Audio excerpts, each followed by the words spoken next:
നമ്മളുടെ കുട്ടികളുടെ ഇടയിൽ ഇപ്പോൾ അവർ ഇൻ്റർനെറ്റ് വേൾഡിലൊക്കെ തന്നെ ജീവിക്കുന്നതുകൊണ്ടാണ് ഒരുപാട് കാര്യങ്ങൾ മുതിർന്നവർക്ക് അറിയാവുന്നതിൽ കൂടുതലായിട്ടുള്ള പല കാര്യങ്ങളും അവർക്കറിയാം. എന്നാൽ അറിയേണ്ടതായിട്ടുള്ള ചില കാര്യങ്ങൾ അവർക്കൊട്ട് അറിയത്തുമില്ല. അതായത് ഇപ്പോൾ ബൈസെക്ഷൽസ് നമ്മുടെ സമൂഹത്തിൽ ഒരുപാട് പേരുണ്ട്.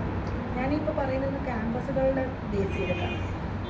സ്കൂൾസിലായാലും കോളേജസിലായാലും ലെസ്ബിയൻസ് ഉണ്ട്, ഹോമോസെക്ഷൽസ് ഉണ്ട്, ബൈസെക്ഷൽസ് ഉണ്ട്. അപ്പം മുന്നോട്ട് പോയിക്കൊണ്ടിരിക്കുന്ന ഒരു തലമുറയാണ്, എല്ലാം അഡ്വാൻസ്ഡ് ആയിട്ട് ചിന്തിച്ച് പോയിക്കൊണ്ടിരിക്കുന്ന തലമുറയാണ്.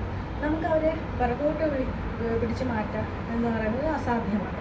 പക്ഷേ ഇങ്ങനെ മുന്നോട്ട് കുതിച്ച് പായുമ്പോൾ അവർക്ക് അറിയേണ്ടതായിട്ടുള്ള ചില കാര്യങ്ങളാണ്, മസ്റ്റായിട്ടും അവർ അറിയേണ്ട ചില കാര്യങ്ങളാണ്.